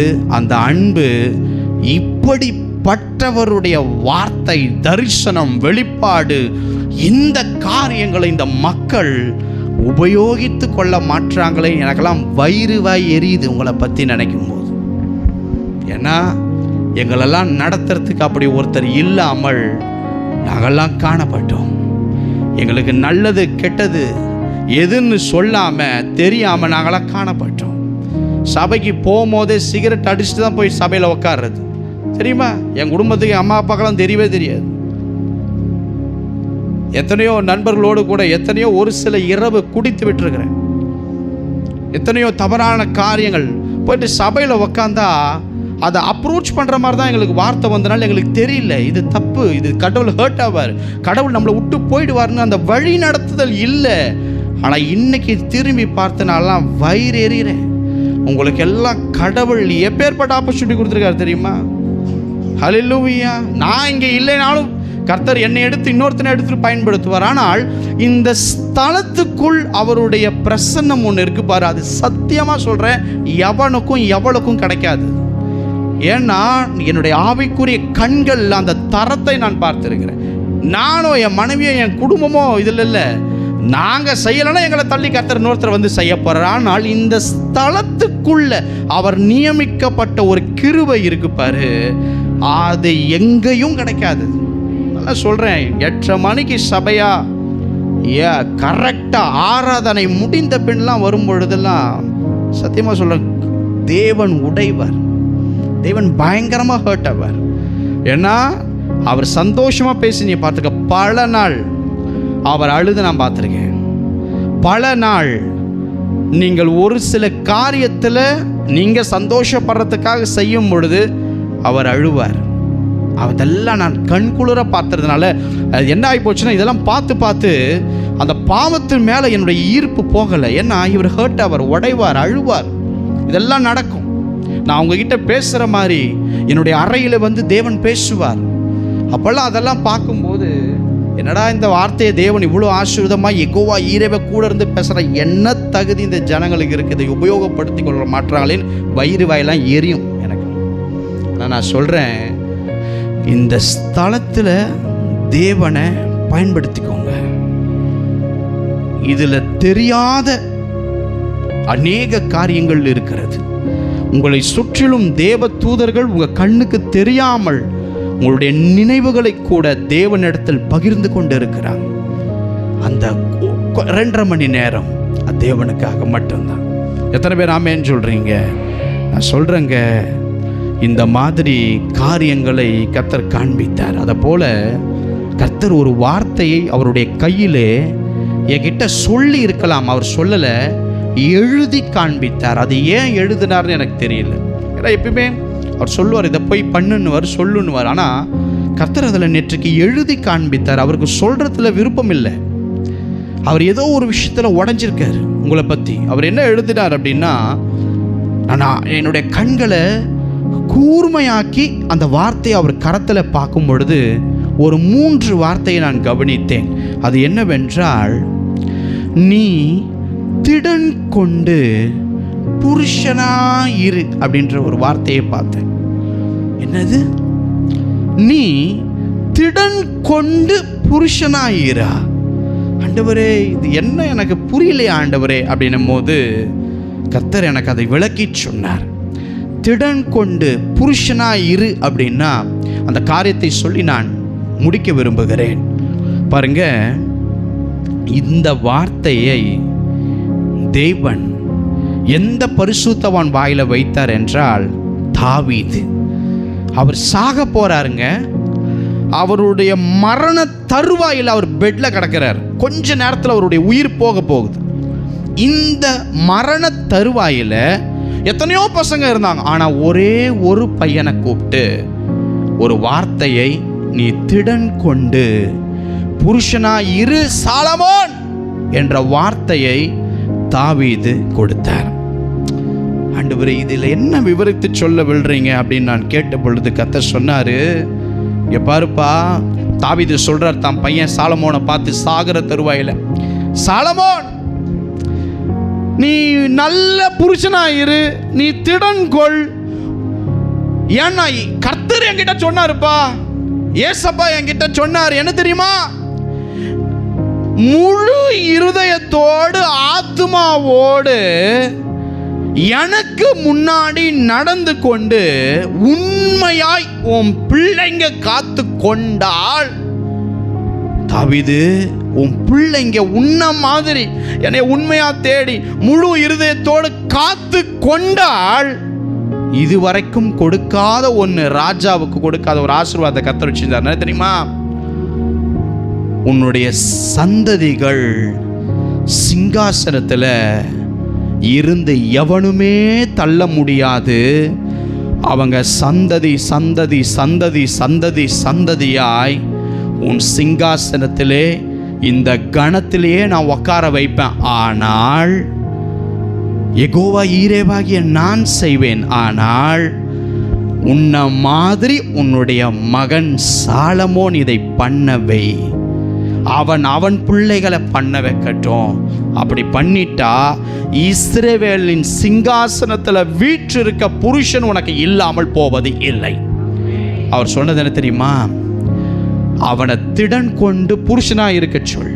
அப்படின்னா அவருடைய கட்டளை, அவருடைய நியாயங்கள், அவருடைய கற்பனை, அவருடைய சாட்சி எல்லாத்தையும் சாலமோன் கை கொண்டுறா. என்னை ஒரு கிருபை காத்துருச்சு. இப்போ என் முற்பிதாக்கள் போய் சேர்ந்த இடத்திற்கு நான் போய் சேர போகிறேன், சாக போகிறேன். இந்த கடவுளை உற்றாதரா சாலமோன். அவர் பேசுகிற வார்த்தை. அப்போ ஒரு வார்த்தை சொல்றாரு, தலைமுறை தலைமுறையா என் மேல இருந்த கிருபை நீயும் உண்மையா நடக்கும் போது நம்ம சந்ததியில இருக்கும்டா. இந்த கிருபைய இழந்துராம பார்த்துக்கடா சாலமோன் என்று சொல்லி சொன்னார். அதான் நீ திடன் கொண்டு புருஷனா இருன்னு சொல்லி உன்னைய மாதிரி உன் பையனை வர சொல் எனக்குள்ள அப்படின்னார். இப்ப பாருங்க, இன்னொரு விஷயம், புருஷனா இரு அப்படின்ற வார்த்தைக்கு கீழே நமக்கும் ஒரு பங்குண்டு. என்னன்னா, சாலமோன் கர்த்தர் உன்னை உட்கார வைக்கிற போறார் ஒரு சிங்காசனத்தில், அதாவது உனக்கு கொடுக்க போகிற பொறுப்புல, அந்த பொறுப்புல உண்மையும் உத்தமமா அவர் கொடுத்த பொறுப்பை சரியா பண்ணு சாலமோன். நான் போய் சேர போறேன்டா, ஆனா என்னைய சூழ்ந்திருந்த கிருபை என்னோடு இல்லாம என் பிள்ளைகளாகிய உங்க சந்ததிக்குள்ள அந்த கிருபைய காத்துக்கொள், கிருபைய ஊற்றாத. அதனுடைய மீனிங் தான் நீ திடன் கொண்டு கர்த்தருக்குள் புருஷனாயிரு. இப்போ தாவீது லாஸ்ட் வேர்டா சில வார்த்தையை சொன்னாரு. நீ புத்திமானா இருக்கிற, ரைட், நல்லதுடா, ஆனா கிருபை பெற்றவனாகவும் என்னைய மாறி இரு. புத்திசாலி அறிவு வந்துருச்சுன்னு அறிவை நாடாத. எனக்கு கொடுத்த அந்த கிருபை உன்னை அடுத்து தாங்க போகுது. ஞானத்தை கவனித்து கிருபையை உற்றாத தம்பி. அந்த கிருபை தான் உங்க அப்பனை குப்பையில் இருந்து ஆட்டு பின்னாடி போயிட்டு இருந்த எண்ணெய், ஆட்டு தொட்டியிலிருந்து தொழுவத்திலிருந்து என்னை எடுத்து தகுதியே இல்லாத இந்த அருவருப்பான இந்த மனுஷனுக்கு தேவன் சிங்காசன கொடுத்தது கிருபை. அதை நீயும் காத்துக்கொள், கிருபைய விற்றாத புருஷனாயிரு என்பதை கர்த்தர் சொன்னார். சொல்ற காரியம் உங்களுக்கு ஒரு வேளை புரியாமல் இருக்கலாம், ஆனால் தேவன் சொன்னதை நான் சொல்லிவிட்டேன். எனக்கு அன்பானவர்களே, சாலமோன் கர்த்தரை நம்பினால் கிருபை சூழும், கர்த்தருக்கு பயந்து நடந்த கிருபையின் மேல் கிருபை சூழும்னு யோவானை எழுதி வைத்திருக்கிறார். அந்த கிருபைய அவங்க அப்பா இவ்வளவு கூப்பிட்டு சொன்னாரே, அந்த பையன் அந்த கிருபைக்கு உண்மையா இருந்தானா, அந்த கிருபை அவனை விட்டு விலகாமல் இருக்கிறதுக்கு இருந்தானா, அவன் என்ன பண்ணான் தெரியுமா? பார்வோனின் குமாரத்தி அந்த பொண்ணை போய் நான் கட்டினா இவ்வளவுதான் நான் கட்டுவேன்னு சொல்லி பார்வோனின் குமாரத்தை போய் கட்டிட்டு கூட்டிட்டு வந்தான். அவன் என்ன பண்ணா அப்படின்னா, கர்த்தர் சில மக்களை அன்னைக்கு வெறுத்திருந்தார். அந்த ஓரினச்சேர்க்கையில சேர்ந்தவர்கள் அந்த பாகாலை அதிகமாய் பலி செலுத்தி தான் பிள்ளைகளை வெட்டி பாகாலுக்கு முன்னாடி பலி கொடுத்தவங்க, இவங்கெல்லாம் கர்த்தர் அருவருத்து வச்சிருந்தார் தேசத்துல. அவங்களோடு கூட போய் போய் போய் மோவாபியர், அம்மோனியர், ஏதோமியர், சீதோனியர், ஏத்தியர், இவங்களை போய் ஐக்கியம் மட்டும் வைக்கல, இவங்கள ஒரு பொண்ணை போய் திருமணம் செய்ய கூட்டிட்டு வந்துட்டான். கூட்டிட்டு வர வர வர என்ன ஆச்சுன்னா, நான் கர்த்தரை இந்த இடத்துல தாங்க வியந்து பார்க்குறேன். கல்யாணம் பண்ணிட்டு கூட்டிட்டு வந்துட்டான். கர்த்தர் கோவப்பட்டிருக்கணும் தானே, கர்த்தர் எரிச்சல் அடைஞ்சிருக்கணும் தானே. ஆனால் கர்த்தர் என்ன தெரியுமா பண்ணாரு? கர்த்தர் யார்கிட்ட இப்போ இறங்கி பேசினார் தெரியுமா? தீர்க்கதரிசிகிட்ட பேசியிருக்கலாங்க, ராஜா கிட்ட பேசியிருக்கலாங்க, யார்கிட்டையும் பேசலைங்க. கர்த்தர் இஸ்ரவேல் புத்திரர் என்னப்பட்ட சாதாரண மக்களோடு கூட அவர் பிரசன்னம் இறங்கி ஒன்று பேசிச்சு. என்ன வார்த்தை தெரியுமா சொன்னாரு? இந்த சாலமோன் இப்படி பண்றான்ப்பா, நீங்க அவங்கள் அண்டைக்கும் அவங்க உங்கள் அண்டைக்கும் ஒன்று சேர்ந்து பிரவேசிச்சிராதீங்க. இந்த மோவாபியர், ஏதோமியர், அம்மோனியர், ஏத்தியர், சீதோனியரை கூட சம்பந்தம் கலந்துட போறாம்பா, சம்பந்தம் நீங்க கலந்துராதீங்க அப்படின்னுட்டு கர்த்தர் சொன்னாரு. அப்படி நீங்கள் அவர்களும் இருக்கும் பொழுது அவர்களுடைய தேவர்களை பின்பற்றும்படி உங்கள் இருதயத்தை அவனுங்க சாய பண்ணிடுவானுங்க. என்னைய விட்டுட்டு போயிடாதீங்கடான்னு கர்த்தர் பேசினார். இந்த வார்த்தை இவர் பேசணும்னு ஏதாவது தலையெழுத்து இருக்குதா? நீ செத்து பாதாளம் போகக்கூடாது என்பது அது உன் தலைவிதி. உன்னை உருவாக்கின தேவன் அந்த சாலமோன் கிருபையை பாதுகாத்து கொள்ளாத போது சாதாரண இஸ்ரவேல் புத்திரல் இருக்கிற மனுஷனை கூப்பிட்டு கத்த சொல்றாரு, அவன் போயிட்டான்ப்பா, நீங்க போய் அங்க போய் இங்க சம்பந்தம் கலந்து தொலைச்சிடாதீங்க. அப்படி பண்ணீங்கன்னா உங்க இருதயம் என்னைய நம்புறதை விட்டுட்டு அவங்க தேவர்கள்னு சொல்ற அசுத்த ஆவிகளை பணிந்து கொள்ளும் போது என்னை நீங்க மறந்து போயிடுவீங்க. மறக்கும் பொழுது யெகோவா ஈரேவாகிய நான் உங்களை ஆஸ்வதிக்க முடியாதபடிக்கு என்ன நடக்கும் தெரியுமா? நான் தாவீதுக்கு பண்ண உடன்படிக்கையின் கிருபை முறிஞ்சு போயிடும் தம்பி. கிருபை என் கிருபை உன் கூடவே இருக்கணும்னு எனக்கு ஆசை. என் கிருபையை நீ இழந்துராம இருன்னு கர்த்தர் சொன்னதுனால தான் இதை கர்த்தர் நடக்க போகிறதை தீர்க்க தரிசனமாய் பார்த்து தாவீது சாகும்போதே சொன்னாரு, உன் பையன் திடம் கொண்டு எனக்குள்ள புருஷனாயிரு, கொடுத்த பொறுப்பையும் அவன் மேல இருக்க கிருபையும் அவன் இழந்துட போறான், காத்துக்கொள் என்பதை தேவன் முன்கூட்டியே சொன்னார். அவன் அதை கேட்கவில்லை. அன்பானவர்களே, அவன் போய் பெண்களை திருமணம் செய்தான், அவன் ஐக்கியப்பட்டான். கடைசியில இவன் அவளுகளை மாத்தல, அவளுங்க இவனை மாத்தி மனுஷனுக்கு, அந்த சாத்தானுக்கு பலி கொடுக்கிற மனுஷ உறுப்புகளை வெட்டி கொடுக்கறதுக்குரிய பலிபீடத்தையே இவன் தான் கட்டி கொடுத்தான். இவனை சிங்காசனத்தில் உட்கார வச்சது கர்த்தர், இவனுக்கு ஞானம் கொடுத்தது கர்த்தர். ஆனா என்ன ஞானம் செல்வம் இருந்தாலும் தன் தகப்பனோடு இருந்த அந்த கிருபை அவனை விட்டு விலகினது. ஆனா கர்த்தருக்கு விருப்பம் அந்த கிருபை உன்னை விட்டு விலகாமல் இருக்கணும் என்பது. அந்த கிருபையை அவங்க அப்பா சொன்னாரு, ஆண்டவரே நீர் எனக்கு பாராட்டின கிருபை அது எவ்வளவு பெரியதுன்னு அவங்க அப்பா சொன்னாரு. ஆனா இவன் அந்த கிருபையை அசுத்த ஐக்கியத்தினால் அவன் இழந்து போனான். முடிவு அவனுக்கு கேடாக அமைந்தது. அன்பானவர்களே, கர்த்தர் இது என்னிடத்தில் சொல்லல, அவர் மனது உருகி உங்க மேல ஒரு பெரிய பாரத்தோடு என்கிட்ட சொல்லாமல் எழுதி இதை போய் அவங்க கிட்ட சொல்லுன்னு என்னை அனுப்பினார். எனக்கும் முதல்ல புரியல, என்ன திடன் கொண்டு புருஷனாயிரு. இல்லைங்க, நமக்கு ஐஸ்வர்யம் சம்பாரிச்சிக்கலாம், வீடுகள் சம்பாரிச்சிக்கலாம், பிள்ளைங்க சம்பாரிச்சிக்கலாம், குழந்தைங்க வரும், எல்லாம் நடக்கும். ஆனா ஒருத்தனை விட்டு ஒருத்திய விட்டு கிருபை விலகிச்சுன்னு வை, கிருபை விலகிச்சுன்னு வை, அவன் அவ்வளவுதான். அந்த கிருபையை மாத்திரம் இழக்காம கர்த்தருக்குள்ள காணப்படுங்க.